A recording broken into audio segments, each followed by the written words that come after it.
Самарская область и Ингушетия продолжают взаимополезное сотрудничество. Согласно соглашению, трудоизбыточный регион, то есть наш, будет отправлять работников в Самарскую область, где рабочих рук не хватает. Для нас это представляет определенный интерес, поскольку количество вакансий, к сожалению, пока невелико, несмотря на реализуемые в республике инвестпроекты, строительство социальных объектов. Ряд субъектов испытывают потребность в квалифицированной рабочей силе. Предлагают хорошие условия, в том числе переобучение, сопровождаемое проживание, то есть по человеку создается отдельная программа. Направления, куда можно трудоустроиться, много. Среди них промышленность, сельское хозяйство и госслужба. По данным Минтруда Самарской области, официально в регионе более 54 тысяч вакансий для трудоустройства. Несколько десятков человек из Ингушетии уже работают на самом крупном заводе автопрома страны ВАЗ. Вакансии разные. Есть вакансии и вахтовым методом, есть вакансии с проживанием.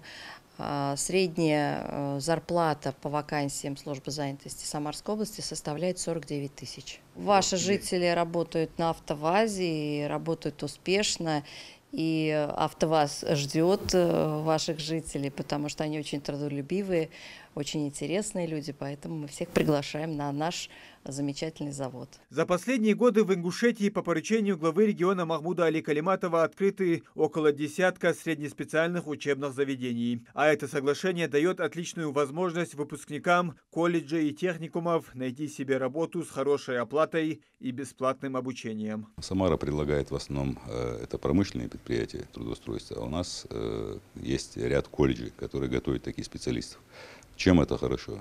То есть молодой человек, обучившийся, получивший диплом, имеет право, имеет такую возможность поехать в недостаточный субъект и пройти производственную практику, получая заработную плату, получая те привилегии, которые предоставляют такие субъекты. Вот, в частности, Самара предлагает и оплата проживания, и услуги по переобучению, и оплата проезда. Практически за каждым претендентом на работу закрепляется свой куратор, который сопровождает такого человека, который трудоустраивается, и ряд льгот дополнительно предоставляется. Хорошо, чем обучился, получил диплом, но нет практики. Прошел практику, получаешь заработную плату, имеешь возможность через несколько лет, через год, через два, получив определенные навыки, вернуться в республику. А к этому времени мы планируем, что и у нас ряд инвестпроектов будет реализован, где они будут востребованы. Согласно официальным данным, число безработных в республике составляет более 24 тысяч человек. Благоприятно на рынок труда сказывается запуск новых инвестпроектов, открытие социальных учреждений, школ, детсадов. Но на всех рабочих мест все равно не хватает. Нам очень не хватает кадров.